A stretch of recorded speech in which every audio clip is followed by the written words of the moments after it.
Maghiwalay na tayo, Santino. Pagod na ako. Ano? Teka lang, Loren. Baka naman pwede natin pag-usapan to. Ano pa bang dapat nating pag-usapan? Kung paano ko siraan ng lola mo na may matabil na dila? Pasensya na ha, iginagalang ko ang lola mo, Santino. Pero kung ganyan lang din naman ang ipapakita niyang ugali sa akin, mas okay na ako kung lalayuan mo ko. Huwag naman, Loren. Kakusapin ko si Lola. Itatama ko ang maling chismis na ipinagkalat niya tungkol sa'yo. Huwag ka nang mag-abala pa, Santino. Wala na rin namang magbabago eh. Masama nang tingin sa akin ng maraming tao. Nakakalungkot lang isipin na ang lola mo pang dahilan kung bakit tayo nagkasira. Napayuko ako ng ulo habang pinakikinggan ang mga sinabi ni Ate Loren. Nararamdaman ko ang sakit na dinadala niya sa dibdib niya.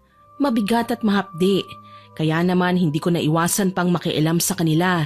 Binala kong pakiusapan si ate na baka pwedeng pakinggan niya muna si Kuya Santino. Hindi pa niya alam na pinagtanggol siya ni Kuya eh. Kaso, bago pa man ako makalapit sa kanila, dumating si Lola sa kanyang kalunos-lunos na sitwasyon. Loren, anong klaseng sumpa ba itong binigay mo sa akin? Alisin mo na ito! Ayoko nito! Kahit ano pang chismis ang pinagsabi niyo sa ibang tao, wala po akong ginagawang masama sa inyo, Lola. Kung inosente ka nga, bakit kailangan kong magkasakit sa mga panahong ikaw ay nalulugmok sa kahihiyan? Alam kong sinasadya mo to, kaya utang na loob, tanggalin mo ang sakit na to! Hindi matatanggal ni Loren ang nasabing sumpa dahil ako ang may gawa niyan. Bakit mo ba ako sinumpa, Domeng? Ano bang kasalanan ko sa'yo? Kasalanan? Nakalimutan mo na ba ang ginawa mo sa anak ko? Gumawa ka ng kwento sa mga tao na muntik nang ikasira ng buhay niya. Galit na wika ni Mang Domeng. Nakikita ko ang tapang sa kanyang muka. Kakaibang emosyon na nakahandang gawin ng isang magulang para sa kanyang anak. Ang ipagtanggol si Ate Loren sa mga taong gustong manakit sa kanya. Magandang araw po, Miss Winnie. Ako si Nia, 26 anyos sa kasalukuyan. Ang kwentong ibabahagi ko ay nangyari noong ako'y 20 anyos pa lamang. Tungkol po ito kay Lola Martina at sa hipag ko na ang pangalan ay Loren. Mia! Ano ba? Umaga na! Magsalang ka na ng tubig sa takure! Pero Lola, may nilalabhan pa po ako eh. Tsaka kailangan ko pa pong walisin ng bakuran. Ang dami mong reklamo, Mia. Gawin mo na lang ang pinag-uutos ko kung ayaw mong malintikan ka sa akin. Opo, Lola. Ganito ang tagpo lagi sa loob ng bahay namin ng aking lola, Miss Winnie. Strikta si Lola Martina. Ayaw sa alikabok, ayaw ng makalat. Pero inaasa niya sa akin ang lahat ng gawaing bahay. Ang nakakalungkot pa, madalas tumambay si Lola sa labas kasama ang kanyang mga amiga na kapwa niya tsismosa. Hay nako, paparami na nga ang nabubuntis ng anak ni Kap. Abay kasalanan din naman yun ng makating babae na hindi man lang nang hinayang sa pagkababae nila. Lola, wag po kayong maingay. Nakakahiya po sa mga kapitbahay oh. Ang lakas po ng boses niyo. Ano ba ngayon kung naririnig nila ako? Noong unang panahon, walang puwang sa lipunan ng malalandi. Maruruming babae ang tingin sa kanila ng mga tao. Ang mga dalaga nun, ginagalang. Lola, tumahimik ka nga sa kasasaway mo sa akin ha. Baka naman gumagaya ka sa mga babaeng tinutukoy ko, Mia. Lola, wala po akong ginagawang ikapapahiya po ninyo. Siguraduhin mo lang ha, kapag ikaw nag-asawa ng wala sa oras, itatakwil kita. Lola naman eh. Tumahimik ka na. Iniistorbo mo kami ng mga amiga ko. Saan na nga ba tayo, Bare? Ay oo, sa mga nawawalang manok dito sa bayan. Ay naku sana mahuli na yung magnanakaw ng manok. Kung hindi ba naman ginagamit lang sa ritual, ay nako, lumalaganap na talaga ang lagim dito sa bayan natin. May nabubuntis, may nananakawan ng manok, may ritual.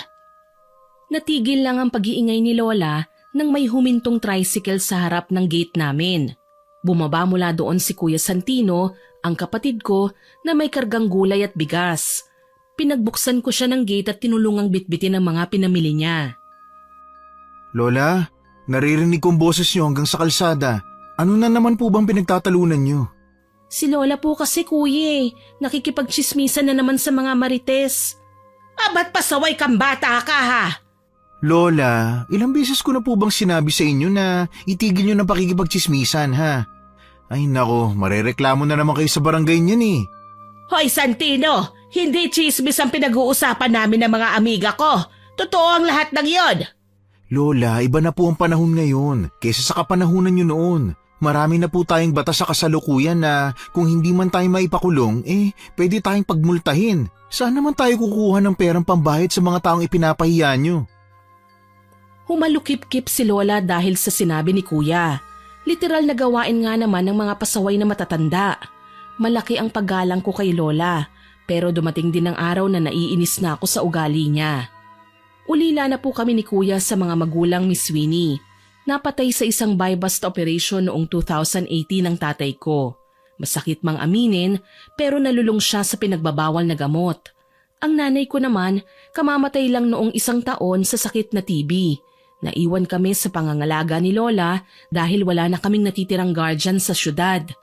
Okay naman din dito sa probinsya, malayo sa ingay at sa gulo. At least dito, safe kami ni Kuya. Walang kasamahan ni tatay ang biglang kakatok sa bahay namin para ayain siya na gumamit. Kahit ano pang sabihin mo, walang magrereklamo sa akin. Wala naman akong pinangalanan, ano? Kahit na pula, mas maganda lang po ang mamuhay ng tahimik kaysa maraming kaaway. Ayoko pong bumalik tayo sa dati kung saan halos wala nang gustong gumalang sa inyo. Kaya kung mahal niyo pa talaga kami ni Mia, iiwasan niyo na po ang mga tsismosa niyong kaibigan. Hayaan niyo na silang magsirang hanggang magsawa sila, no? Pero wag na po kayo makikisali, hala?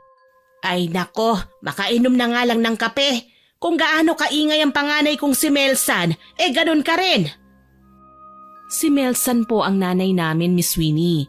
Noong nabubuhay pa kasi siya, tinadtad niya rin ng sermon si Lola, kaya hindi siya makakalusot kay Kuya. Sa kapatid ko lang naman siya takot eh. Ako lang naman ang parang kinakaya niya. Nang mawala na nga si Lola sa paningin namin, nakangiting hinawakan ako ni Kuya Santino sa braso. Ang creepy mo, Kuya. Bakit ka ba nakangiti? Natatandaan mo ba si Loren? Yung kababata ko? Umuwi na siya, Mia. At grabe, ang ganda niya. Sigurado ka, Kuya? Yung babaeng kamukha ni Angel Locsin? Kaso noon, sipunin at uhugin pa tayo noon. Nagmana ka din kay Lola no? Masyado kang pintasera. Para namang hindi ka naihi sa shorts mo ng elementary. Namilog ang mga mata ko sa sinabi ni Kuya. Yun ang isa sa pinakanakakahiyang pangyayari sa buhay ko, na ayaw ko na sanang maalala pa. Pero hindi ako kagaya ng dati na umiiyak kapag pinag-uusapan yun. Kaya sinamaan ko na lang ng tingin si Kuya, kaya siya nag-peace sign sa akin. Wow, dililigawan mo nga siya, Kuya. Siyempre naman. Gusto ko totohanin na namin yung laro namin noon na kasal-kasalan. Uy, samahan mo ko mamaya ha. Kakamustahin natin si Loren. Tapos ikaw munang gagawa ng unang hakbang. Kuya, hindi po ako tomboy, okay? Hoy, wala naman akong balak na maging karibal ka. Ang ibig kong sabihin, gagamitin kita para mapalapit ako sa kanya. Magkababata naman kayo eh. Pwede mo siyang lapitan na lang. Nahihiya ako eh. Nanlaki ang mga mata ko sa sinabi ni Kuya. Alam niyang mahiyain ako, tapos uutusan niya ako na lapitan ng crush niya. Paano pala kapag iba ng ugali ni Ate Loren? Dagdag pa doon, kilalang manghuhula ang tatay niyang si Mang Domeng na may pwesto ng flower shop sa harap ng bahay nila. Kuya, hindi kaya magalit sa atin si Mang Domeng? Sabi pa naman ng mga matatanda sa palengke, pinagdududahan siyang mangkukulam. Di naman siguro, kwento lang yun ng mga tsismosa, no? Hindi naman napatunayan na totoo ang bintang nila sa kanya. Sa usaping hula, pwede pa. Suki ka niya, di ba? Kahit na, Kuya. Hindi ko alam kung chismis lang ba talaga ang lahat ng sinasabi ng mga tao tungkol kay Mang Domeng. Kapag nagpahula naman kasi ko sa kanya, gumagamit siya ng kandila. Tsaka may mga nakikita akong libreta na ayaw niyang ipabasa, kaya kung minsan, kung ano-ano na lang ding ideyang sumasagi sa isip ko. Ikaw talaga. Simpleng tsismosa ka din. Ano, sasamahan mo ba ako o hindi? Gustong gusto ko pa naman si Loren. Hay nako Kuya, tigilan mo nga ako sa kangingiti mo. Para kang pusang nakikipagligawan eh. Bakit? Bawal bang kiligin ng mga lalaki? Yak, kilig talaga Kuya. Ang mabuti pa maligo ka na. Isasama kita sa bayan para makita natin siya. Anak ng kuya, kaya mo na yan. Para ka namang hindi lalaki. Samahan mo na ako. Natatandaan ko, paborito ka niya dati. Wala akong nagawa kundi ang pumayag sa request ni kuya. Minsan lang din kasi akong makapunta sa bayan, kaya sabik ako sa gala. Hindi rin kami kinibo ni Lola habang nagpapaalam, kaya siguradong nagtatampo pa rin siya sa amin. Yan, nandito na tayo sa bahay nila, Mia. Uy, ikaw munang lumapit ha. Sige kuya, ako na ang bahala. Hintay ka lang dyan ha. Basta kapag kinausap ka niya, tawagin mo ako kagad ha. Oo nga, ang kulit mo eh. Sige na, lapitan mo na. Napairap ako sa pagiging apurado ni Kuya Miss Winnie. Para siyang maiiwan ng huling biyahe. Kaya naman inayos ko na ang nagusot kong damit tsaka mabagal na akong naglakad papunta sa tindahan ng mga bulaklak. Malayo pa lang, nakangiti na akong sinalubong ng crush ni Kuya. Good morning, pili lang kayo. Uy, Ate Lauren! Kilala mo ko? Opo, kilalang kilala kita ate. Huwag mong sabihing nakalimutan mo na ako. Teka, mukhang pamilyar ka nga sa akin eh. Natatandaan ko may kalaro ako dating batang lalaki. Ah, tama, si Santino. So, ikaw na ba si Mia? Ang bunso niyang kapatid? Ako nga po si Mia, Ate Lauren. Naku, nakakatuwa ka naman. Dalaga ka na, Mia. Ikaw din po ate, ang ganda-ganda mo na. Salamat. Siya nga pala, nasan ang kuya mo? Ang bilis ng panahon ano?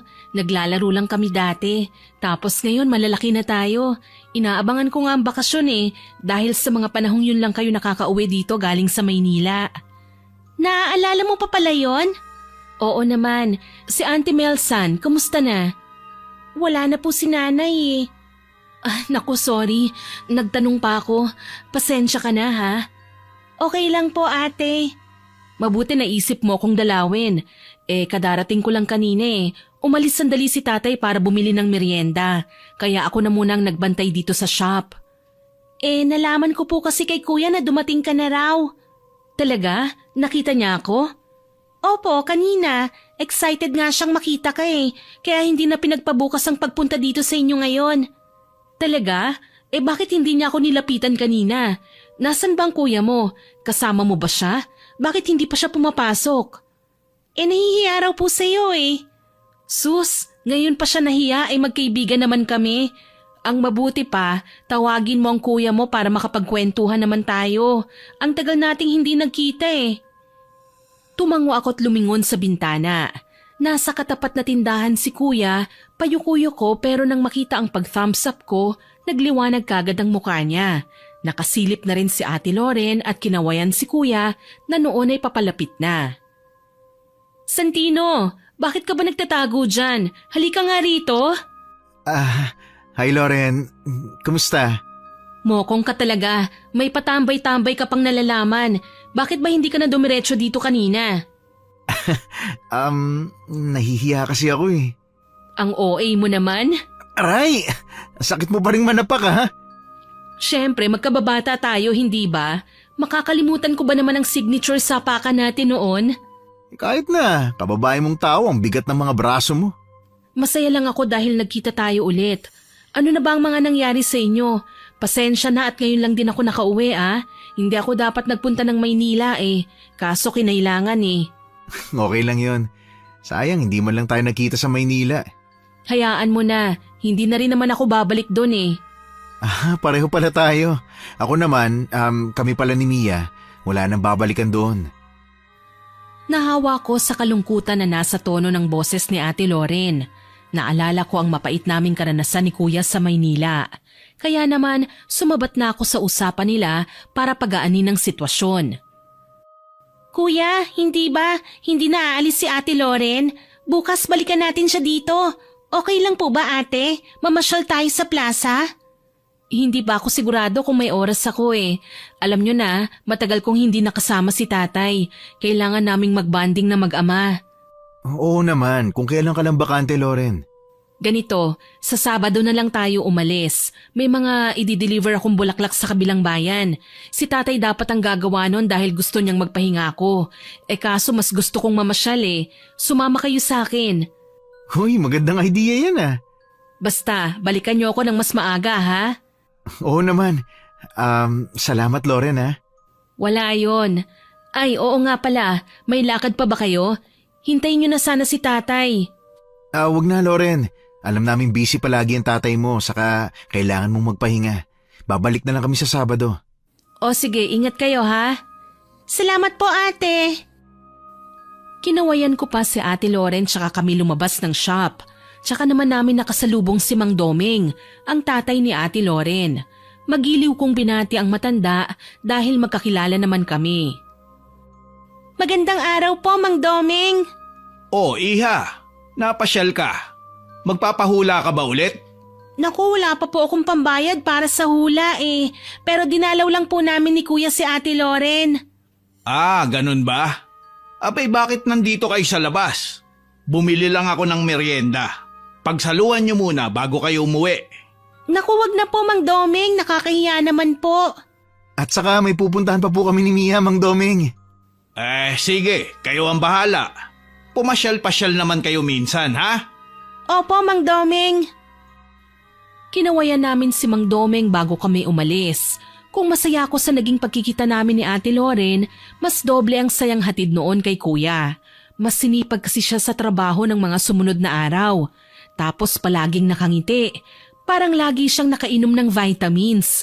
Katulad ngayon, ang lapad ng ngisi niya habang naglalakad kami pauwi. Galing kasi kami ng palengke. Kinuha ni Kuya ang sweldo niya mula sa paghahakot ng mga gulay. Kuya, mukhang inspired ka.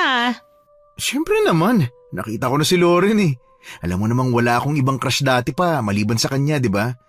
Basta agahan na lang natin sa Sabado ha. Nakakahiya kung paghihintayin natin siya. Kuya, chance mo na para makadiskarte sa kanya. Maiwan na lang ako dito sa bahay. Naku, hindi pwede. Kailangan mo sumama. Kuya naman gagawin mo akong third wheel? Iba naman kasi kung kasama ka namin. At least nababawasan ng kaunti yung pagkailang namin sa isa't isa. Si Kuya talaga parang dalagang Pilipina. Parang mas mahinhin ka pa kay Ate Loren Hindi naman ganun yun. Basta samahan mo ako bukas. Paano si Lola, Kuya? Alam naman natin na ayaw niyang gumagala tayo. Kapag araw ng Sabado, pinag-iipon ka niya ng kahoy na panggatong, hindi ba? Pustahan tayo. Kapag sinabi mo kay Lola na pupunta ka kina Ate Loren, siguradong magagalit na naman yun. Alam mo, konting yakap at halik lang ang kailangan ni Lola. Titigil din siya sa kangangawa. Para namang hindi mo kabisadong ugali ni Lola Masyadong konserbatibo. Konting maling galaw lang natin ang laking kasalanan na para sa kanya. Sa bagay, minsan talaga overreacting lang si Lola. Huwag ka na maingay. Nakabang si Lola sa may gate. Baka mamaya marinig tayo. Santino, bakit ngayon lang kayo umuwi? Hapon na. Pasensya na po Lola. May dadaanan lang po kami sa tindahan. Hindi ako naniniwala. Akala nyo ba hindi kayo nakita ng mga kumari ko? Aba, nadaanan niya kayo sa flower shop ni Doming noong isang araw. May kausap kayong babae. Yung anak niyang galing sa Maynila. Si Ate Loren po yon, La. Kababata namin ni Kuya. Wala akong pakialam sa Laurel na yan. Lola naman Loren nga, hindi Laurel. Sinisigawan mo ba ako, Santino? Naku, hindi po. Nangangatwiran lang po ako. Nako, sinasabi ko sa'yo, Santino, iwasan mo ang mga babaeng nanggaling sa syudad. Alam mo bang malalandi ang mga babae doon? Mga agresibo. Lola, para naman kaming hindi nanggaling sa syudad Lola, mabait po si Ate Loren. Tsaka simula nang mamatay si nanay, ngayon pa lang po kami nakipaglapit sa mga tao. Kaya hayaan niyo na po muna kami. Karamihan sa mga kabataang pinababayaan ng kanilang mga magulang, napapariwara. Kaya makinig kayo sa akin. Ay, si Lola talaga Lola, alam naman po namin na makaluma at dalagang Pilipina po ang gusto nyo sa mga babae. Pero mahirap na pong hanapin ng ganyang klase sa panahon ngayon. Lahat po kasi nakikisabay na sa uso Ibang-iba ang anak ni Domeng. Kaya kung ako sa inyo, iwasan nyo siya habang maaga pa. Hindi nyo alam kung anong lagim na nagtatago sa pagkatao niya. Lola, kababata naman po namin si Loren. Sana po, hayaan nyo na kami. Naging mabait naman po kaming apo sa inyo. Yun lang at pumasok na si Kuya Santino sa loob ng bahay. Hindi ako nakapagsalita pero humirit pa si Lola bago pa man ako makapasok sa loob ng bahay. Alam mo, Mia, kilala ko ang mga tao dito sa probinsya. Yang anak ni Domeng, pinapunta niya ng Maynila dahil muntik nang magpakamatay ang lalaking huling nagkagusto sa kanya. Ang sabi, ginayuma daw. Kaya ikaw, babantayan mo ang kuya mo, ha? Hindi naman po siguro ganun si Ate Loren. Mabait naman po siya. Ay nako, sinasabi ko sa'yo, delikado ang mag-amang yan. Sana wag matigas ang ulo nyo. Chismis lang po yun, Lola. Hindi niya po magagawa yun. Wag matigas ang ulo nyo. Hindi ko to sasabihin kung hindi ko nalaman mula sa iba. Sige po, Lola. Papasok na po ako sa loob. Halos nasanay na ako sa mga sinasabi ni Lola. Paulit-ulit na lang kasi. Tsaka hindi lang naman si Ate Loren ang pinintasan niya. Marami pang iba. Lahat na lang ng babae na sa tingin niya kakaiba manamit, agresibo kumilos, palagi na lang niyang pinapansin. Pagsapit ng araw ng Sabado, magkasama na kami ni Kuya. Dumaan kami sa prutasan at bumili ng pasalubong. Bago kami nagtungo sa flower shop ni Mang Domeng, naabutan namin ang mag-ama na nagkakape. Magandang araw po, Mang Domeng, Ate Loren. Oh, hello. Ang aga niyo naman. Oh, Mia, Santino, nariyan na pala kayo. Ang mabuti pa, sabayan nyo na kaming mag-almusal. Salamat na lang po Mang Domeng pero okay lang po kami. Sigurado ba kayo? Naikwento sa akin ni Loren na isasama niya raw kayo sa kabilang bayan. Malayo-layo pa naman yun, baka gutumin kayo. Huwag niyo po kaming alalahanin. Kumain na po kami sa bahay kanina bago kami umalis. Tama po si Mia Mang Domeng. Ay oo nga pala, may binili kaming prutas para sa inyo. Naku, nag-abala pa kayo. Santino, iho, iba yata ang ngiti natin ngayon Baka naman may ibig sabihin yan. Alam mo, lahat ng umingiti ng ganyan sa anak ko, dumadaan muna sa akin bago makarating sa kanya. Tay, tinatakot niyo po si Santino Santino, may nakakatakot ba sa sinabi ko sa'yo? Naku, wala po Mang Domeng. Si tatay talaga, oo. Pinagkatuwaan pa si Santino. Sasamahan nga lang nila akong maghatid ng mga bulaklak sa mga umorder Basta pagkatapos nito, mamamasyal kami sa plaza, Itay, ha? Sige, papayag ako. Basta umuwi kayo ng maaga. Sige po, Itay. Mag-iingat po kayo dito, ha? Huwag mo kong alalahanin, anak. Santino, ikaw ang lalaki. Bantayan mo ang prinsesa ko pati na ang kapatid mo. Maasahan ba kita? Ako pa Mang Domeng? Oo naman po, ako na pong bahala sa prinsesa nyo. Babantayan lang ha? Hindi didiskartehan. Tay! Sige na at tanghali na Nagsimula na kaming pumwesto sa tricycle na ginagawang service ni Mang Domeng sa delivery. Saglit pang nag-usap sina Kuya at Ate kung sino sa kanila ang magmamaneho. Sa huli, napagkasunduan na si Kuya ang maging driver. Marunong naman siyang magmaneho ng motorsiklo kaya hindi na siya nahirapan na gamitin ang tricycle. Habang nasa kalsada, panay ang lingon ni Ate Loren. Hindi niya maiwasang hawiin ang kanyang buhok sa tuwing napapadaan kami sa lubak-lubak na daan. Umaalog kasi kaming dalawa sa loob ng tricycle. Kapag nangyari yon, nagtatawanan kami. Santino, ingat lang ng konti ha. Umaalog kasi ang mga bulaklak Baka mamaya mabugbog ang mga ito at mabilis na malanta. Ay, sige, pasensya na ha. Okay lang. Ate, pasyal ka naman sa bahay minsan. Sige, susubukan ko. Ate, wag mo na pong subukan, gawin mo. Hindi naman ganun kalayo ang bahay namin sa bahay niyo Pasensya na ha. Umiiwas lang talaga ako sa mga tao sa labas ng bahay namin Kayo nga lang ang kinakausap at nilalapitan ko Bakit ate? Marami kasing naninira sa akin dito. Ayaw ni tatay ng gulo, kaya napilitan siyang pag-aralin ako sa Maynila. Kawawa ka naman po pala ate. Ang hirap naman po ng ganyan. Sanay na ako, Mia. Mia, ikaw talaga ang dami mong tanong. Loren, pagpasensya mo ng kapatid ko ha. Naku, walang problema. Natutuwa nga ako sa kanya Malapit na po pala tayo. Pag-iiba ko sa usapan. Hindi ko alam kung anong dahilan ng pag-alis noon ni Ate Loren.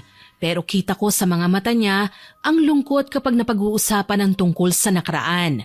Ilang sandali pa, pinupuri na namin ang magagandang tanawin. Ang ganda po talaga dito sa probinsya, no? Tama ka, ibang-iba sa syudad. Mausok doon at maingay. Sinabi mo pa ate, naku ang dami kayang adik doon. Magulo naman talaga ang Maynila dati pa. Kami nga kapag nagigising sa umaga, busina ng mga sasakyan at sigawan ng mga nagtitinda kaagad ang bubungad sa amin sa umaga. Ako naman ayoko talagang pumunta ng Maynila noon. Napilitan lang ako kasi halos sipagtabuyan ako ng mga tao noon. Ano bang nangyari? Pinagbintangan akong ginayumang anak ng alkalde dati. Grabe naman sila. Ano bang akala nila ate? Kampon ka ng kadiliman? Rason lang nila yon. Pero ang totoo, muntik nang magpakamatay ang anak ni Mayor. Lumaklak ba naman ng maraming sleeping pills eh? Bakit niya nagawa yun? Binasted ko kasi siya. Hindi niya matanggap. Kaya ayun, muntik na siyang sumakabilang buhay. Grabe naman siya. Nang kumalat sa buong bayan natin ang nangyari, sa akin nila sinisi ang lahat. Sinabayan pa ng mga tsismosa ang galit nila. Ginulo nila ang buhay namin ni tatay. Para makaiwas, nagdesisyon na lang siyang ilayo ako. Hindi naman po pala madali ang pinagdaanan mo. Okay lang, eto siguro ang pagsubok na kailangan kong pagdaanan. Hayaan mo ate, makakalimot naman ang mga tao sa paglipas ng mga taon. Pero may iba pa rin na parang ayaw tantanan si Loren. Kagaya ng dalawang kumarin ni Lola na nakita natin kanina. Ay oo nga, ang dalawang dakilang tsismosa na kaibigan ni Lola. Sana talaga magbago na si Lola. Pagod na akong isettle ang gulong nangyayari kapag ipinapatawag siya sa barangay. Kumusta na nga pala si Lola Martina? Ayun, masungit pa rin at mahilig pa rin tumambay sa labas para makipagtsismisan. Naku, mahirap yan. Hindi lahat ng taong sinisiraan, kontento na sa pananahimik sa isang tabi. Marami ng palaban ngayon. Kaya nga madalas kami magkasagutan. Uy, nandito na pala tayo. Pakihinto na lang sa kanto, Santino. Isa-isa naming hinatid sa mga suki ni na Ate Loren ang inorder na mga bulaklak. Lahat ng yon may bayad kaagad. Maliban sa pasasalamat, niyayaya pa kaming kumain pero magalang naming tinatanggihan. Hindi naman po pala boring ang ganitong trabaho. Oo naman, saka regular pa ang kita. Ang laking pakinabang ng mga bulaklak sa simbahan, sa mga sementeryo o kahit sa anong okasyon. 4 na tao lang ang kailangan nating hatiran. Magpahinga na muna tayo. May bakery doon oh. Hali kayo, uminom tayo ng soft drinks. Ililibre mo kami ate? Ako nang magbabayad, Loren. Pumili na lang kayo ni Mia ng meriendang gusto ninyo. Uy, nagpapaka-gentle dog si kuya. Gentle dog daw? Alam mo ikaw, may kutos ka sa akin mamaya. Panira ka ng diskarte. Kuya, asartalo ka talaga. Basta mamaya ka sa akin. Ate, aawain daw ako ni kuya mamaya oh. Santino, wag mo nga tinatakot ang kapatid mo. Palagay ang loob na nagtawanan kami habang bumibili ng soft drinks sa tinapay. Mahilig pala si Ate Loren sa matatamis. Chiffon cake na may leche flan sa ibabaw kasi ang kinuha niya. Sa akin naman, Monay. Si Kuya, dati na talagang hindi mahilig sa tinapay. Kontento na siya sa soft drinks lang. Papayat ka niyan, Kuya. Nagtitipid ka eh. Uy, hindi ah. Di pa lang kasi ako gutom. Gusto mo ba ng cake, Santino? Naku, hindi na, Loren. Sige na, para sa'yo naman yan eh. Sana palagi mo na lang kaming ilibre ni Mia. Pagkatapos naming magmerienda, nagpatuloy kami sa paghahatid ng mga bulaklak. Pasado 1:00 na nang maubos ang mga inihatid namin, Miss Winnie. Bumiyahe kami pabalik sa bayan namin at dumiretso sa plaza. Kuya, bumili tayo ng fishball. Mukhang masarap nga yan ah. Ay, masarap talaga to. Lalo na kapag sinawsaw mo sa maanghang na sauce. Maupo naman tayo sa bench. O wag ka nga angal ha, ako naman ang manlilibre ng sagot gulaman. Masarap din yan. Marami-rami ang nakain namin bago kami nagpasyang maglakad-lakad. Gusto ko sanang humiwalay kina kuya pero mahigpit akong hinawakan ni Ate Loren. Tingin ko, naiilang siyang maglakad na si Kuya Santino lang ang kasama. Hindi rin naman kami nagtagal at umuwi na sa bahay ni Mang Doming. Maraming salamat sa tulong nyo ha. Walang anuman, Loren. Nasihan din kami sa pamamasyal. Sa uulitin ate. Mia, Santino, hindi ba kayo magmemeryenda muna? Ay, hindi na po, Mang Domeng. Salamat na lang po. Kailangan na din kasi naming umuwi. Sige, mag-iingat na lang kayo. Okay po, aalis na po kami. O sige, ingat ha. Umalis din kami kagad ni Kuya. Dumaan kami saglit sa karinderya para bumili ng lutong ulam. Pagdating sa bahay, nadatnan pa namin si Lola na nakikipag-apiran sa mga kumari niya. Tuwang-tuwa na bigla na lang naglaho nang makita niya kaming pauwi na. Aba, nandito na pala ang mababait kong mga apo. Magandang hapon po, Lola. Anong ikinaganda ng hapon, ha? Ano, tuwang-tuwa ka na kasama mo ang malanding anak ni Domeng? Lola, ano na naman po bang chismis ang nasagap ninyo? Chismis ba ka mo? Nakita lang naman kayo ng mga kumari ko na kasama ang babaeng yun sa kabilang bayan. Yan po bang nakukuha nyo sa pakikipagchismisan, Lola? Hindi na kayo nahihiya na iniiskandalo nyo kami? Bakit? Totoo naman malandi ang anak ni Domeng. Hindi na nahiya. Muntik na nga makapatay ng anak ng mayor noon. Ikaw naman ang kursunada ngayon. Lola, pwede po ba? Tumigil na kayo? Wala namang ginagawang masama sa inyo si Loren Hindi pa nga kayo nagkikita eh. Wala akong pakialam. Sasabihin ko ang kahit na anong gusto kong sabihin. Kuya, Lola, tama na po. Huwag na po kayong mag-away. Ang kuya mong mabilis makuha sa gayuma ang pagsabihan mo. Huwag niyo akong sisihin kapag may nangyaring masama sa inyo. Ang titigas kasi ng ulo niyo. Alam na ngang may lahing maligno ang mag-amang yan. Nilalapitan niyo pa. Mali po kayo, La. Alam nyo kung sino ang may lahing maligno? Yang mga kasamahan nyong walang ibang ginawa kundi ang manira ng kapwa. Mabait si Loren, kaya sana lubayan nyo na siya. Hindi ko siya lulubayan hanggat patuloy ka sa pakikipaglapit sa kanya. Hindi nyo ako mapipigilan, Lola. Sumusobra na po kayo. Wala na po kayo sa katwiran. Ako pa ngayon ang wala sa katwiran. Kita nyo na si Melsan ko, ang nanay ninyo. Nang dahil sa katigasan ng ulo, ano ngayon ang sinapit? Namatay sa sama ng loob dahil sa adik nyong ama. Tapos ngayon ako pa ang mali. Gusto ko lang kayong protektahan. Hindi na po proteksyon ang ginagawa nyo sa amin eh. Pinapahiya nyo na kami sa maraming tao.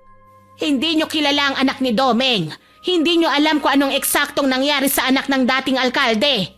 Lola, wala naman po kaming kinalaman sa nangyaring isyu noon eh. May alaman kayo o wala, ayokong nadadamay kayo sa gulo nila. Ang gusto ko, layuan nyo ang anak ni Domeng. Tapos ang usapan. Lola, hindi ko lalayuan si Loren.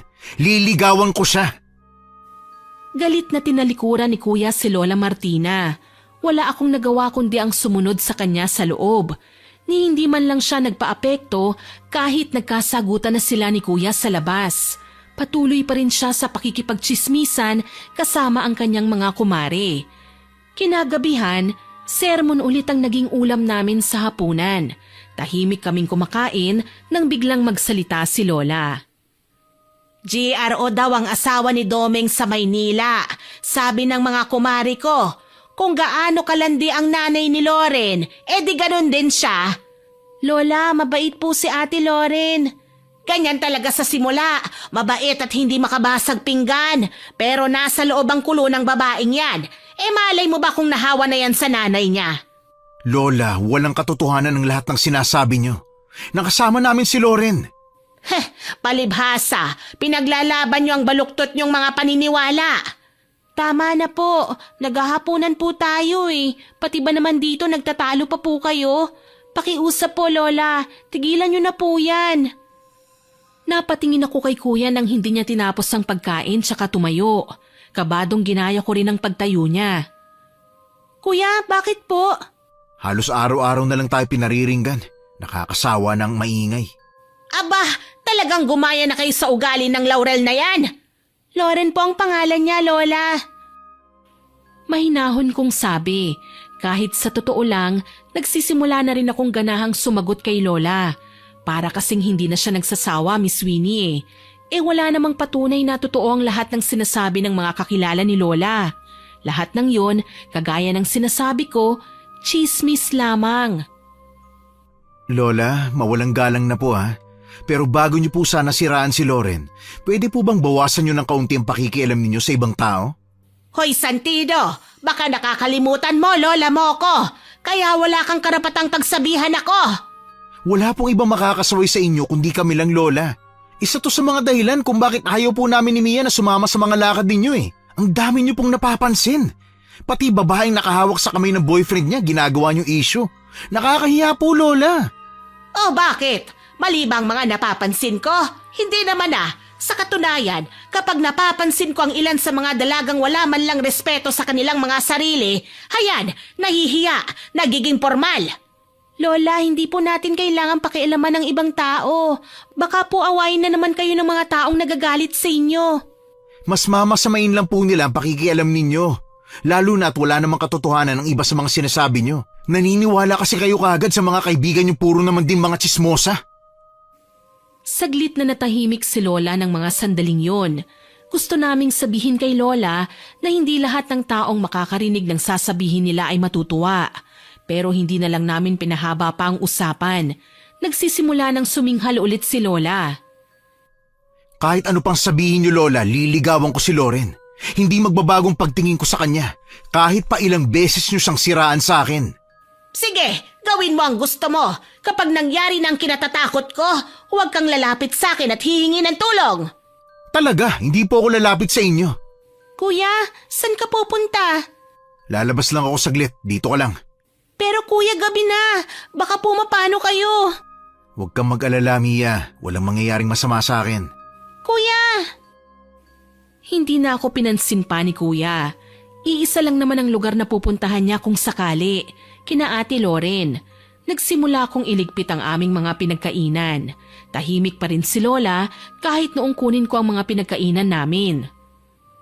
Lola? Oo, at tinagurian akong tsismosa ng bayan, Mia. Pero hindi lahat ng sinasabi ko ay gawa-gawa ko lang. May mga chismis na bago pa man naging issue, ay napatunayan ng totoo. Hindi yun kakalat sa buong bayan kung hindi ito nakita o nalaman ng ibang tao.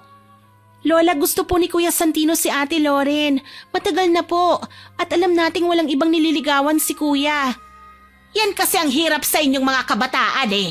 Hindi kayo nakikinig sa mga payo ng mas nakatatanda sa inyo. Lola, malalaki na po kami.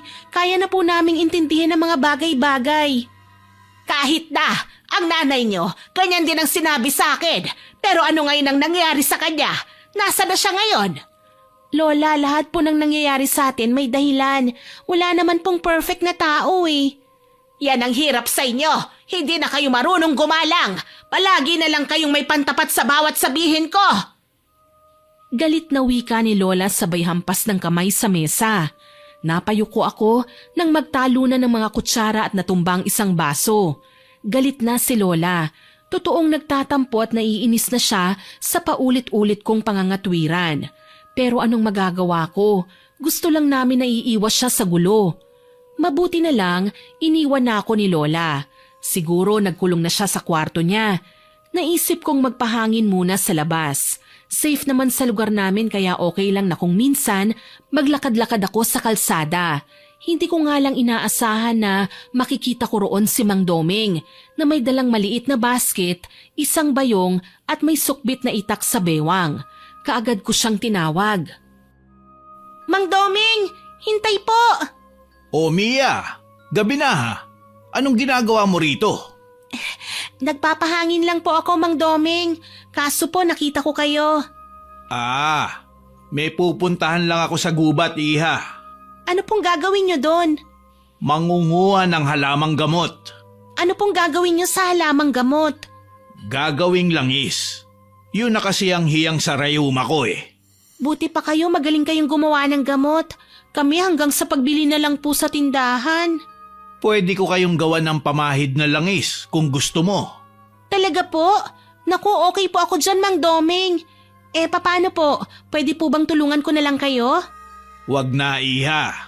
Kaya ko naman eh. Isa pa, umuwi ka na. Hindi maganda sa kagaya mong babae ang nag-iisa at gumagala sa gabi. Kilala mo naman ang lola mo. Walang kinikilala kapag chismis na ang pag-uusapan. Ah, Siya, kailangan ko nang umalis. Hindi ko na nahabol pa si Mang Domeng. Ang bilis niyang maglakad, Miss Winnie. Tuloy bumalik ako papasok sa bahay. Hindi ko man lang naitanong sa kanya kung nasa bahay ba nila si Kuya. Nang sumunod na araw, napansin kong hindi nagkikibuan sina Lola at Kuya. Mas naging matindi pa ang pakikipagtsismisan niya sa mga kumare at iba pang kapitbahay namin. Lantaran niyang pinagkakalat ang kung ano-anong maling balita tungkol kay Ate Loren. Mabuti na lang hindi na siya naabutan ni Kuya. May sasabihin sana ako sa'yo, Mia. Ano po yun, Kuya? Kami na ni Loren. Ate mo na siya. Talaga, Kuya? Masaya po ako para sa inyo. Isasama ko nga pala dito si Loren mamaya. Pwede ka bang maghanda ng merienda? Paano si Lola? Wala siyang magagawa kundi tanggapin si Loren bilang girlfriend ko. Kuya, alam mo naman na ayaw niya kay Ate Loren. Gusto mo ba talagang lumala ang away niyo ni Lola? Gusto ko lang ipakita sa kanya na hindi lahat ng gusto niya nasusunod. Alam mo naman si Lola masyadong maraming sinasabi. Kawawa naman si Ate Loren kung sakali. Siya kasi ang maiipit sa sitwasyon Sa ngayon sinisiraan na siya nila Lola. Hindi ko naman hahayaan si Lola na insultuhin si Loren. Alam mo, mahal ko siya. Pero kuya, paano kung tama si Lola? Tama? Kilala natin si Loren. Mabait siya at magalang. Alam kong hindi niya magagawa ang mga bagay na sinasabi ni Lola tungkol sa kanya. Sana nga, Kuya. Kinahapunan, galit na dumating si Lola sa bahay. Nakaturo kagad ang daliri niya kay Kuya. Mas lalong naimbierna si Lola dahil nasa bahay namin ng mga sandaling yun si Ate Loren. Ilang beses ko na bang sinabi sa'yo, ayoko sa babaeng yan. Bakit nakipagrelasyon ka pa sa kanya? Hindi ka na nahiya? Dinala mo pa siya rito? Mahal ko siya, Lola, at hindi mo kami mapaghihiwalay. Ano bang pinakain sa'yo ng babaeng yan at humaling na humaling ka sa kanya? Malamang ginayuma ka niya. Tama na po, Lola. Puro na lang po kayo duda. Wala namang katotohanan ng lahat ng sinasabi niyo tungkol kay Loren Santino, mukhang bad timing yata ang pagpunta ko rito sa inyo. Talagang bad timing ka palagi sa akin. Ha, akala mo ba nakakatuwa ang nalalaman kong balita sa'yo? Wala naman po akong ginagawang masama, Lola. Wala? Ilang lalaki na ba ang napabalitang pinaiyak mo? Hindi na mabilang babae. Tapos ngayon, idadamay mo pa ang apo ko. Dahil sa nakitang bagsik at panlilisik ng mga mata ni Lola Martina, halatang natakot si Ate Loren. Sa katunayan, napaatras pa siya at maluhaluhang hinarap si Santino. Aalis na muna ako. Teka lang, Loren, wag naman. Mainit ang ulo ng lola mo ngayon Hayaan na muna natin siya.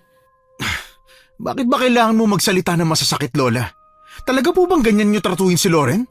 Kuya, tama na po. Lola! Totoo naman Kung makapagsalita si Lola, parang napaka-perpekto niya. Hindi ako magbabalinis. Pero sana, piliin mo naman ang babaeng walang lahing maligno.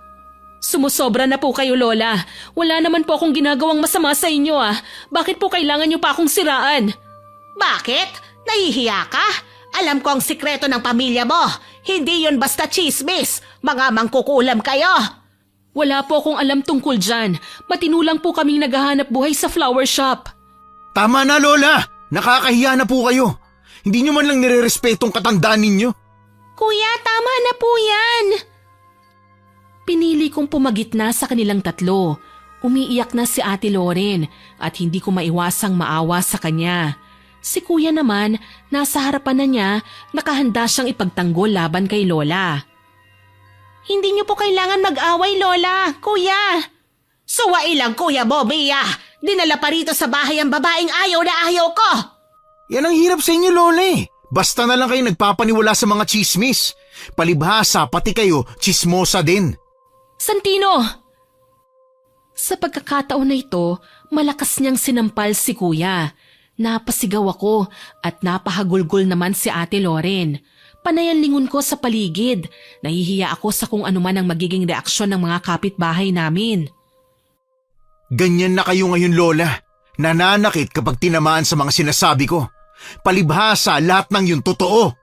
Ilayo mo sa akin ang babaeng yan! Lola, tama na po. Pati ba naman ang pakikipagrelasyon ni Kuya pagtatalunan pa ba natin? Ganon. Nagkakampihan kayo. Pues, Magsilayas kayong dalawa dito sa bahay ko! Mga apong walang utang na loob! Nakita ko nang pumasok siya sa loob ng bahay. Nang muling lumabas, bitbit na niya ang ilan sa mga gamit namin. Walang pakundangan niya itong ikinalat sa lupa. Hindi niyo po magagawa sa amin ito, Lola. Anong hindi? Haya na nga ang mga damit niyo, oh! Hala, magsilayas na kayo, mga walang utang na loob! Pagkatapos ko kayong kupkupin ng mamatay ang nanay niyo, yan pang igaganti niyo sa akin! Puro ka walang yaan! Pero Lola... Huwag mo siyang pilitin, Mia. Halika na, umalis na tayo. Pero Santino, baka mas lalong magalit sa iyong lola mo. May masilalala pa bang ugali niyang yan? Pinalayas na kami. Ito na ang pinakamatindi. Halika na, umalis na tayo. Ang hindi niya pagtanggap sa'yo ay parang pagtakwil na din sa amin.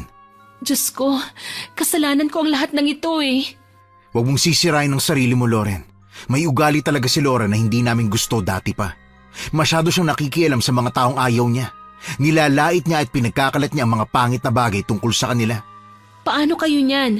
Saan kayo tutuloy? May kaunting ipon naman ako. Kaya namin ni Mia na mabuhay ng kami lang. Ano, Mia? Sasama ka ba sa akin? May choice pa po ba ako? Nagkalat ng mga gamit natin dito sa labas. Sige na nga, may paupahang bahay ang tiyahin ko. Hindi kalayuan sa bahay namin. Pwede kayo ron. Napanatag ako sa sinabi ni Ate Loren. Kahit papano, may matutuluyan pa rin kami. Hindi ko lang maiwasang mag-alala kay Lola. Gayunpaman, hinila na ako ni Kuya palayo sa lugar na yon. Dumating kami sa bahay nila Mang Domeng at naikwento ang nangyari. Iiling-iling siya nang marinig ang sinabi namin. Pambihira naman yang lola nyo. Kung kailan tumanda, saka naman lumala ang masamang ugali. Malinis po ang hangarin ko kay Loren, Mang Domeng. Kaya asahan niyo po na ipagtatanggol ko siya kahit sa lola ko. Ngayon lang ako nakatagpo ng lalaking kagaya mo, iho. At masaya ako. Dahil alam kong hindi mapapariwara ang buhay ni Loren kapag ikaw ang kasama niya. Ang hindi lang po namin maintindihan ay yung ginigiit ni Lola na mga mangkukulam daw po kayo, Mang Domeng. Nagkatinginan sina Loren at tatay niya. Napansin ko yon pero hindi na ako nagkomento. Nararamdaman ko kasi na medyo umurong ang dila ni Ate Loren pero naging mabilis naman si Mang Domeng sa pagkomento. Alam mo naman ang mga tao, hindi ba?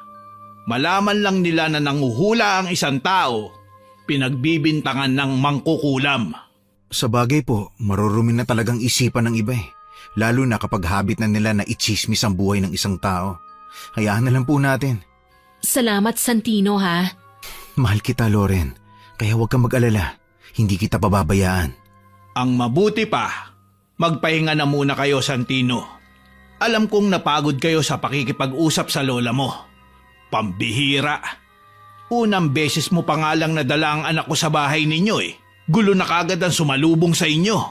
Pasensya na po talaga, Mang Domeng. Hayaan nyo na. Hindi habang buhay ay magagalit sa inyo si Aling Martina. Lalamig din ang ulo niya. Sana nga po, Mang Domeng. Tay, ihahatid ko lang po sila sa matutuluyan nila. Sige, umuwi ka kagad, anak. Opo, Itay. Mabuti na lang, tinanggap kami kagad sa paupahan bilang tenants. Nakapagbayad naman kagad si Kuya ng 1-month deposit at 1-month advance. Pagkatapos kong ayusin ang mga gamit namin, nagpaalam ako sa kanya na lalabas sandali. Huwag kang magpapagabi, Mia, ha? Lalong huwag kang pupunta kay Lola. Alam mo naman yun, baka magwala na naman kapag nakita ka. Opo, Kuya. Pasensya ka na, ha? Pati ikaw nadamay sa problema ko. Okay lang po, Kuya. Nakalimutan na po ba natin ang bilin ni Nanay bago siya namatay? Hindi ba sinabi niya na wag daw tayo mag-iiwanan?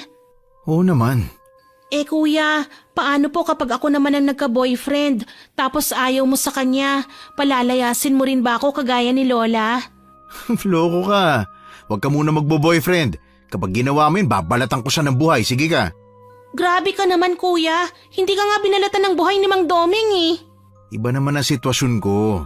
Basta huwag mo nang gagayahin ng kuya, ha? Natatakot lang po ako, Kuya. Paano kapag nakarma tayo dahil sa ginawa nating pagsuway kay Lola? Mia, hindi porke sinuway natin siya, tatalikuran na natin si Lola. Siyang nagpaalis sa atin. Wala na tayong magagawa doon. Nag-aalala lang po ako baka kung anong mangyari sa kanya. Hindi naman panghabang buhay ang gagawin nating paglayo sa kanya eh. Palamigin lang muna natin ang sitwasyon. Ha? O sige na, alis ka pa ba? Ay opo kuya, sige kita na lang po tayo mamaya. Umalis ako at palihim na nagpunta sa bahay ni Lola. Hindi ako sa kalsada dumaan dahil alam kong maraming makakakita sa akin. May alam naman akong shortcut na daanan talaga ng mga magsasakang may hilang kalabaw. Paglabas ko sa kalsadang yon, likod bahay na ni Lola ang makikita ko. Sinadya ko siyang silipin sa mga bintana. Mahilig siyang tumambay doon eh.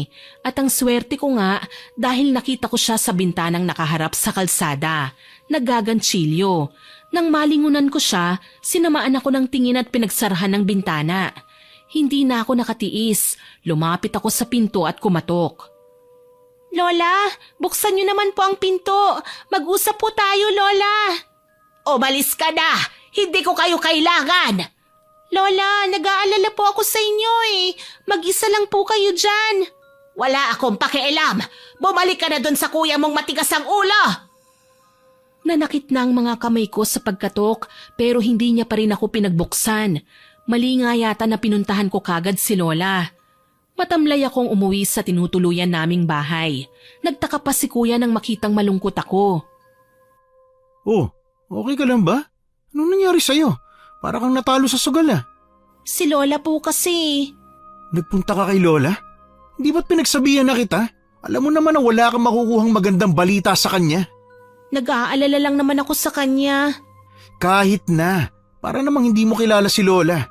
Alam natin na mas gugustuhin pa niyang magbunga nga kaysa makinig sa paliwanag natin. Pasensya na kuya, hindi ko kasi siya matiis eh. Tsaka kahit palagi niya akong pinapagalitan, hindi naman niya ako pinababayaan kapag nilalagnat ako. Palamigin na lang muna natin ang sitwasyon. Sa ngayon kasi hindi ko rin magawang kausapin si Lola. Nagtatampo ako sa kanya. Kuya, naisip ko lang, hindi ba ayaw din ni Lola kay tatay? Tapos tignan mo dahil sa ginawa ni tatay, nakonsumi si nanay. What if tama siya na may kakaibang akin namang domeng? Anong gagawin mo? Saka na ako maniniwala kapag napatunayan na. Mali naman kasi na tayo mismo ang humusga sa kanila. Halika na nga, pumasok ka na. Sige po kuya. Nang gabing yun hindi ako makatulog. Ang likot ko sa kama. Samantalang si kuya kahit gising pa, mukhang ka-text naman ang girlfriend niya. Naisip kong bumangon. Mia, saan ka pupunta? Hindi po ako makatulog kuya eh. Magpapahangin lang po ako. Huwag ka nang lalabas ha, hanggang sa bakuran ka na lang. Sige po kuya.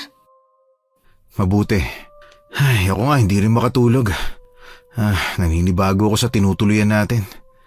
At saka, namimiss ko rin si Lola. Sabi mo naman mawawala din ang galit ni Lola eh. Hintayin na lang natin yon para makauwi na tayo sa bahay. Tama ka, Mia. Hindi naman ako ganun kasama para talikuran na din si Lola.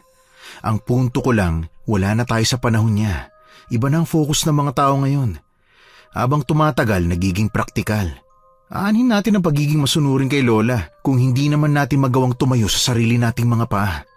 Hindi tayo aasenso kung palagi tayo matatakot sa kanya. Hindi ko sinasabi na sasagutin mo na lang siya kagaya ng ginawa ko ha. Ang sa akin lang, walang masama kung ipaglaban naman natin ang mga gusto natin. So ibig mong sabihin, papayag kang magka-boyfriend ako? Pero hindi ngayon. Ang bata mo pa. Saka magtrabaho ka muna. Mag-ipon. Ako kahit ganito ako, masipag naman ako. Ikaw Mia, babae ka. Ayokong makitang inaapi ka na magiging boyfriend mo tapos ili-live-in ka lang. Huwag kang mag-alala kuya, tatandaan ko po lahat ng sinabi niyo. Ngumiti ako nang yakapin ako ni kuya. Nagpaalam din ako sa kanya kaagad dahil nakailang tunog na ang message alert tone ng cellphone niya. Lumabas ako ng bahay at tumambay sa bakuran. Napakunot ang noo ko nang matanaw ang bahay nila Mang Doming. Nakita kong bumukas ang pinto nila at lumabas ang tatay ni Ate Loren. Teka, saan kaya pupunta si Mang Doming? Masundan nga. Mabilis ko siyang sinundan papasok sa kagubatan.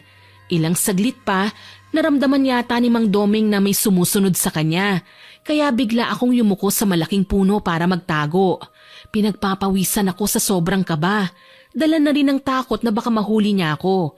Kaso lang, muntik akong mapasigaw nang makita ang paglapit ni Ate Loren na noon ay nakasenyas na wag daw akong maingay. Shh! Wag kang maingay, Mia. Ako lang ito, si Loren. Ate naman bakit ka ba nang gugulat? Magkaka-heart attack yata ako nang dahil sa'yo Ano ba kasing ginagawa mo dito? Sinusundan ko ang tatay mo. Alam mo, pareho tayo. Ilang gabi ko na kasing napapansin si tatay na lumalabas ng hindi nagpapaalam. Ano bang ginagawa niya dito sa kagubatan, ate? Yan ang kailangan nating malaman. Halika. Huwag tayong masyadong lumapit sa kanya at baka mapansin niya tayo. Ikaw talaga? Buti na lang at nakita kita. Paano kapag napahamak ka? Sigurado hindi ka nagpaalam sa kuya mo, ano? Namamahay po kasi ko Hindi ako makatulog. Ganyan din ako nung kauuwi ko lang galing Maynila. Bigla akong nanibago sa kapaligiran ko. Tama, maingay kasi sa Maynila Dito naman sa probinsya, sobrang tahimik. Halos mga kuliglig lang yata ang nag-iingay sa gabi. Pati aswang. Si ate talaga nagagawa pang magbiro. Okay naman ang mga tao dito Komplikado nga lang mag-isip. Pasensya ka na sa lola ko, ate, ha? Huwag mo nang isipin yon, Mia. Kahit sinong magulang ganyan din ang sasabihin. Pero iba po si Mang Doming. Nararamdaman ko na protective siya sa'yo. Tama ka, iba siya. Mabait siyang tatay. Pero feeling ko may tinatago siya sa akin. Hala, sigurado ka, ate? Oo, Mia. Ilang gabi ko nang napapansin na umaalis si tatay ng bahay Tsaka hindi ka ba nagtataka? May mga naririnig din kasi kung usapan tungkol sa kulam Si tatay kasi ang pinagbibintangan nila. Hindi naman po yata totoo yun. Ang alam ko marunong siyang manghula. Yun lang. Mas mabuti kung tayo mismo ang makakakita kung ano ba talaga ang totoo. Lumapit kami sa mas masukal pang bahagi ng kakahuyan. Nakita namin si Mang Doming na parang nagdadasal sa isang altar na gawa sa semento. Ate, ano po bang ginagawa ni Mang Doming? Hindi ko alam, Mia, pero huwag kang maingay. Kailangan nating makalapit sa kanya. Kinakabahan ako, ate. Huwag kang matakot, Mia. Habang wala ang kuya mo, ako munang magiging tagapagtanggol mo. Nakita naming lumuhod si Mang Doming sa harap ng pinakamalaking puno ng akasya. Parang sinasamba niya ang puno. Sabay na inilabas niya ang isang itim na manok mula sa bayong. Nakatali ito kaya hindi makagalaw. Kinuha niya sa basket ang isang matalim na kutsilyo na may mga nakadikit na bato. Walang pag-aalinlangan niyang ginilitan ng leeg ang manok. Lahat ng naninira may paglalagyan. Sa ngalan ng Haring Kadiliman, isumpa ang mga pangalang nasa listahan. Ano? Ate, nagre-ritual yata si Mang Doming. Diyos ko, totoo nga. Sino bang kinukulam niya? Mga kapitbahay ba? Kakilala? Si Lola? Hindi ko alam, Mia. Pero kailangan nating umalis. Lumayo na tayo dito. Tsaka bilisan mo. Pero ate... Halika na! Mabilis kaming nakalayo sa lugar na yon. Hinihingal pa kami ng makalabas at makasampa sa kalsada. Hindi ako makapaniwala na makikita ko si Mang Doming sa ganoong sitwasyon. Nagagawa siya ng ritual para sa ikasasama ng iba. Sayang lang, hindi ko nabasa ang mga nakasulat sa papel. Gusto ko man na ikwento kay kuya ang mga nakita namin, pinigilan ako ni ate. Huwag mong sasabihin kay Santino ang nakita mo, ha? Pero ate... Ayokong mag-away kami ng kuya mo. Hayaan mo lang ako na sabihin sa kanyang mga nalalaman natin kapag handa na ako. Kinabukasan, nagsimula ng kumalat ang mga balita tungkol sa mangkukulam. Nagkakasakit kasi ng walang dahilan ng mga tao. Karamihan sa tinamaan ng kakaibang karamdaman ang mga nakikita naming kumari at mga kausap ni Lola Martina. Sa katunayan, naglalakad kami ni Ate Loren sa palengke nang marinig ang usapan ng mga tao sa pangunguna ni Lola Martina. Hay nako! Umaatake na naman ang mga mangkukulam, mga salot, mga halimaw! Mia, dito tayo sa bakery. Teka lang ate, si Lola yun kausapin na muna natin. Huwag na Mia, hayaan na lang natin. Ate, kailangan kong pagsabihan si Lola. Nagkakalat siya ng hindi totoong mga bagay tungkol sa'yo Kahit pasagutin natin ang mga binibintang nila sa amin, ipipilit pa rin ni Lola Martina ang mga nalalaman niya. Kita mo naman, may mga nagkakasakit na nga oh.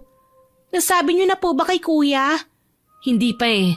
Paano yan ate? Siguradong kakalat ang chismis at kapag nakarating kay kuya, mas lalo siyang magagalit sa'yo dahil hindi mo sinabi sa kanyang totoo. Hindi namin alam na nasa likod na pala namin ng mga oras na yon si kuya. Sumingit siya bigla sa usapan namin.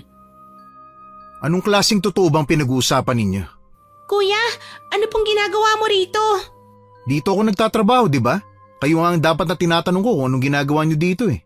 Namamalengke lang po kami ni ate. Hindi ko alam na nandito rin pala si Lola. Narinig ko nga eh. Teka, kakausapin ko si Lola. Santino, wag na. Please. Gusto mo ba kung ano-ano na lang pinagkakalat ni Lola laban sa'yo? Hindi ko kayang pakinggan yun, Loren. Nasasaktan ako. Sabi ko naman, wag ka nang mag-abala. Bakit hindi? Maling pinagkakalat nila. Puro gawa-gawa lang. Totoo yon, Santino. Kami mismo ni Mia nalaman ng sikreto ni tatay. Dito na tuluyang natahimik si kuya. Nagsisigawan na sila na umabot sa puntong pati na sina Lola na nagchichismisan ay natahimik na. Sumama pang reaksyon ng mukha ni Lola nang makita niya kami. Iniwan niya ang mga kausap at dinuro kami. Lola? Ikaw? Lola Martina? Huwag mo akong tatawaging Lola! Hindi kita apo! Tama na po yan, Lola. Anong tama na? Marami nang sinaktan ng mag-amang yan, Santino, pero pinagtatanggol mo pa. Hindi niyo ba maintindihan, La? Ang dami niyo nang ipinahiya. Wala akong pinapahiya. Lahat ng sinabi ko totoo. Ako mismo naging biktima nila. Isa ako sa mga kinulam. Bakit, La? May ebidensya ka ba? Kaya kayo tinatawag na tsismosa eh. Hindi niyo na ginalang ang sarili niyo. Santino, tama na. Halika na. Ang mabuti pa umuwi na tayo. Ate, hindi ba natin itutuloy ang pamimili? Mamaya na lang. Wala akong nagawa kundi sumunod kina kuya pa uwi. Hiyang-hiya ako sa ginawang iskandalo ng pamilya ko sa palengke. Malamang kami ang pinag-uusapan ngayon ng mga tao.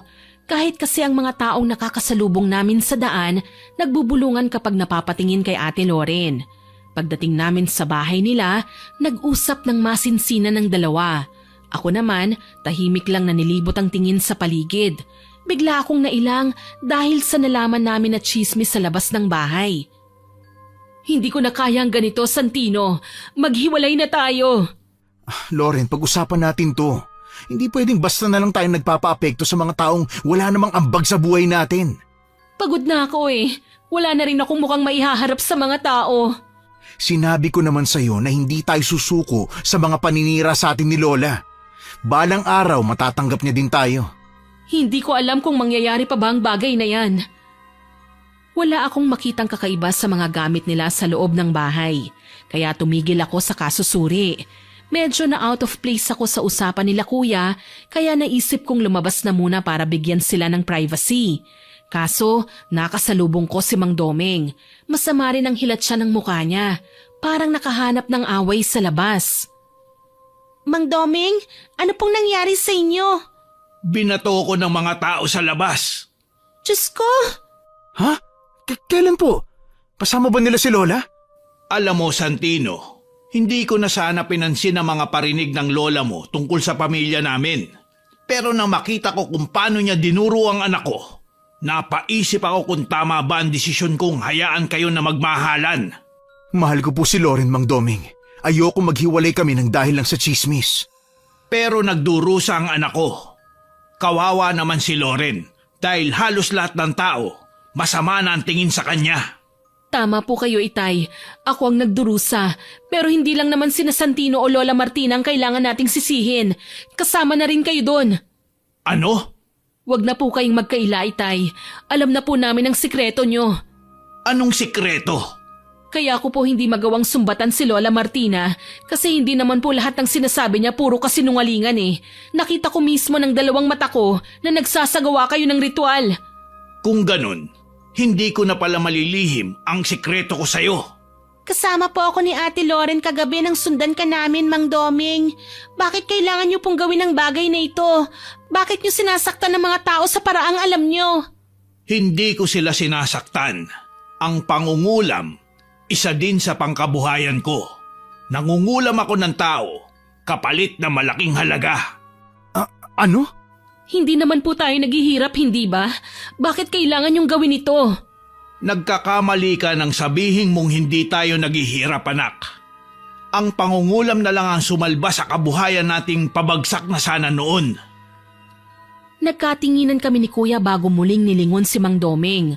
Umupo siya sa upuan at pagod na tiningala sa dingding ang nakasabit na family picture nila ng nanay niya.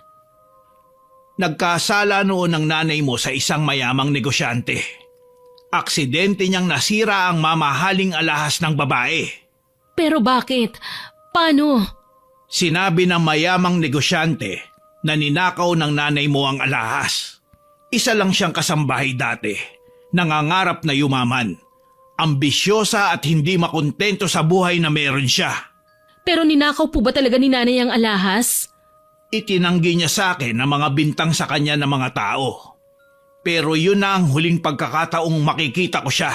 Nalaman ko na lang sa iniwan niyang sulat na sinadya niyang sirain ang alahas para maibenta pero nahuli siya. Parang inamin na rin niya na totoo ang bintang sa kanya. Ano pong nangyari sa nanay ni Ate Loren? Naglayas ang nanay ni Loren. Nagpakalayo-layo. Kinalimutan kami. Pero ang dati niyang amo, hindi. Ginusto niyang bawiin lahat ng meron kami pero tumanggi ako. Kaya nagbayad siya ng mga tao para sunugin ang farm. Pati nga itong flower shop muntik nang lamunin ng apoy. Diyos ko! Nagalit ako. Sinubukan kong pigilan ng mga bayarang lalaki pero muntik na nila akong patayin. May dumating lang para iligtas ako. Ang kalaban ng amo ng asawa ko sa negosyo. Pinapatay niya sa mga tauhan niya mga lalaki. Pero huli na para isalba ang pangkabuhayan namin noon. Hindi naman po pala madali ang pinagdaanan ninyo. Nakita nang nagligtas sa akin ang perwisyo na nangyari sa pangkabuhayan ko. Kaya inalok niya ako ng tulong pinansyal. Kapalit ng pagganti ko sa dating amo ng asawa ko. Anong klaseng tulong, Itay? Halos lahat ng matanda rito sa baryo alam ang kakayahan ng lolo at lola mo na mangulam. Naipamana nila ito sa akin bago pa sila mamatay at pinili kong gamitin yun para na rin makaganti. Kung ganon, kinulam niyo po ang dating amo ni nanay? Hindi ko lang siya basta kinulam. Hinayaan ko siya magdusa. Binigyan ko siya ng sakit na pandidirihan ng ibang tao. Kinulam mo nga, Itay, pero bakit pati ang mga tao sa baryo binigyan niyo ng sakit? Dahil pinakikialaman nila tayo. At hindi ako natutuwa sa paninira nila sa iyo, anak. Kaya kailangan ko silang parusahan. Pati ang pagganti ko sa lola ni Santino. Ano pong ibig niyo sabihin, Mang Doming? Pati si Lola kinulam niyo? Hindi ko gusto ang tabas ng dila ng lola mo. Kaya kailangan ko siyang bigyan ng leksyon. Kaagad na tumulo ang luha ko nang marinig ang sinabi ni Mang Doming. Kung ganon, pati pala si Lola hindi nakaligtas sa kulam. Mabigat ang loob ko na umalis ng bahay nila Ate Loren. Narinig ko pang tinatawag nila ako pero hindi na ako nag-abala pang lumingon. Pagdating sa bahay ni Lola, narinig ko siyang sumisigaw. May iilang kausap na mga kababaihan at magbubukid. Hindi ko mapigilang sumabat sa kanila. Mga kapitbahay, maniwala kayo sa akin. Nako, sinasabi ko na nga ba mangkukulam si Domeng. Huwag kayong lalapit sa kanya. Pati ang anak niya, maraming lalaking ginayuma. Lola, ano na naman po ba yung pinagkakalat nyo? Hindi na po ba talaga kayo nagsasawa? Palagi na lang kayong naninira. Ano bang pakialam mo? Itinakwil ko na kayo dahil suwail kayong dalawa ng kuya mo. Pwede ba? Huwag nyo na akong lalapitan pa ulit. Lola, hindi po tama ang ginagawa nyo. Tama man o mali ang ginagawa ko. Ang mahalaga, malaman ng mga tao ang totoo. Ang sabi po ni Mang Domeng, kinulam ka raw niya. Totoo po ba, Lola? Ha, mabuti at umamin siya sa mga kasalanan niya. Sinabi niya po sa amin ang lahat, Lola. Si Kuya naguguluhan ngayon sa nangyayari. Ako naman nag-aalala po sa inyo. Patawarin niyo po kami kung hindi kami nakinig sa inyo, Lola. Huli na! Nangyari na ang mga bagay na iniiwasan natin noon. Sana lang maisip ninyo, hindi naman talaga ako masamang lola. Lola, sana po wag na po kayong magalit kay Ate Loren. Mabait naman po siya eh. Tsaka si Mang Domeng nagalit lang po siya kasi nga sinisiraan niyo ang anak niya. Hindi ba't ganun din naman po kayo sa amin? Ginawa ko lang yon para iiwas kayo sa gulo. Ilayo kayo sa kapahamakan. Pero ito na siguro ang kinatatakutan ko. Ang tuluyan nyo na akong layuan dahil sa maling paraan ko ng pagdidisiplina sa inyo. Mapapahamak po ba talaga kami, Lola? Matanda na ako, iha.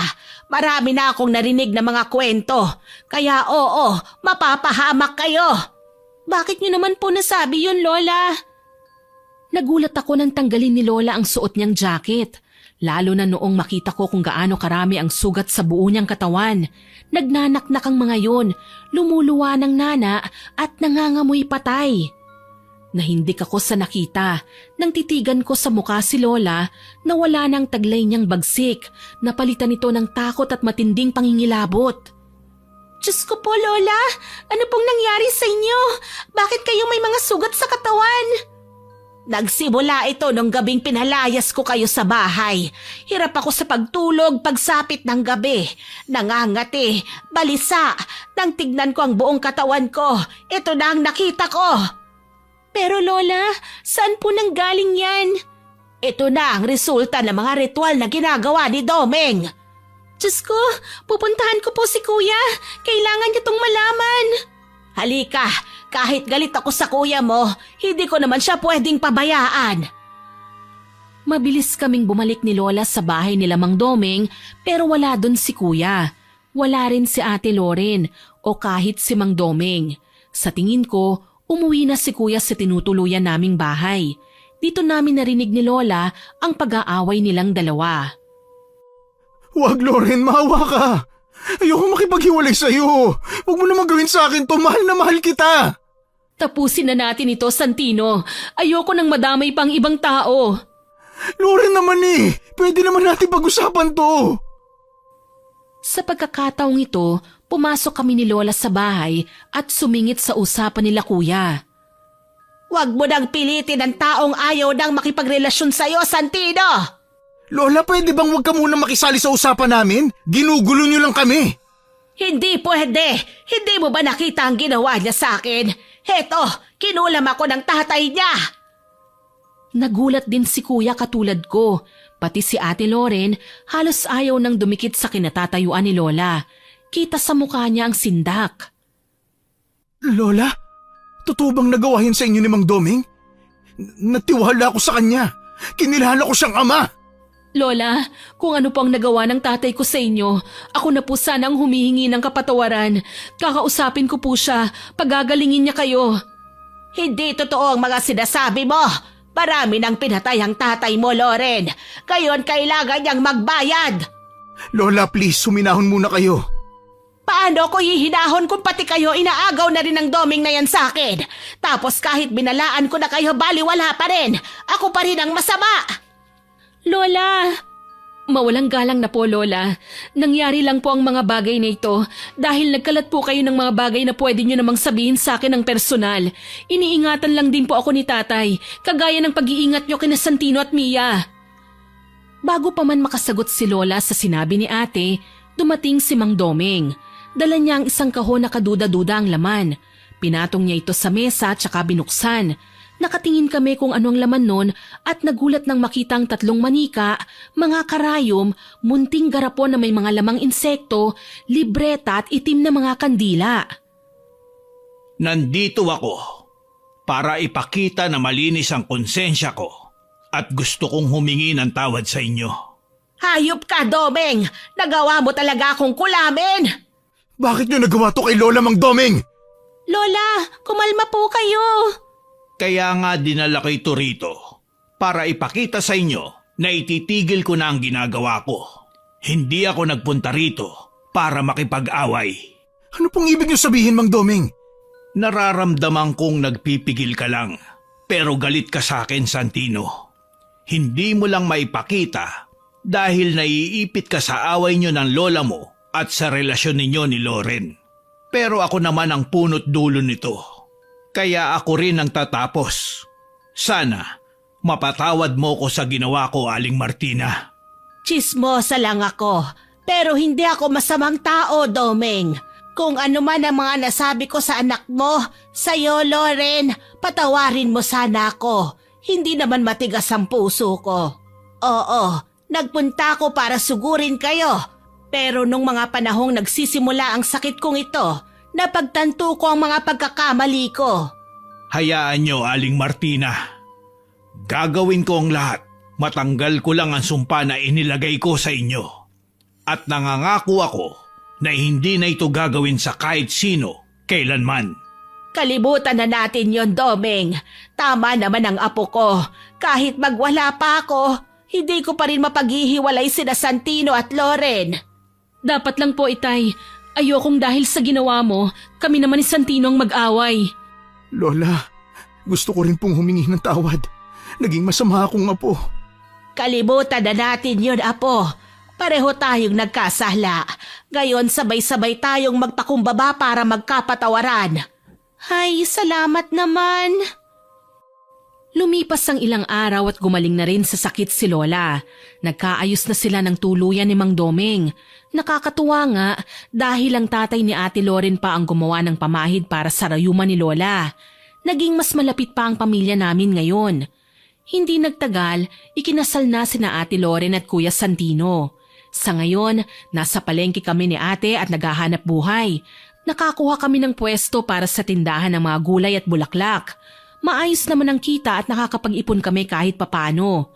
Si Mang Domeng, busy sa kanyang flower shop. Si Lola naman, pinagkakaabalahan ng pagtatahi ng lampin para sa magiging apo niya sa tuhod. Hanggang dito na lamang po. More power po sa inyong channel at God bless. Sana po ay nagustuhan niyo ang aking ibinahaging kwento. Pero bago ko po tapusin ito, hindi ito makukumpleto ng walang shoutout sa masusugid nating listeners.